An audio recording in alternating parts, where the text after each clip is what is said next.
50-50 বলিস না, কেটে দেবে না।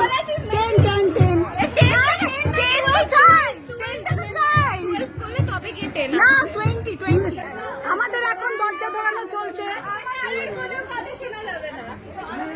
দরজা ধরা চলছে। এই উদয়, কথা বলো।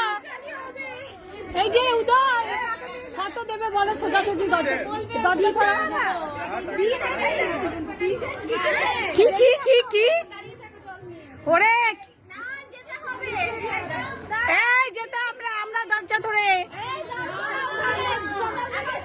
আমরা সকাল থেকে মেকআপ করে ঘেমে আসছি। এই যে আমরা এখন দরজা ধরার জন্য বসে আছি, ফোনে আর হাইয়ে কিছু কথা বলছে না জামাই, আমাদের নতুন জামাই। আমরা না খেয়ে বসে আছি, মেকআপ গলছে গরমে, আমরা কি করব? জলদি দুলাজি আব বাতাইয়ে একটু।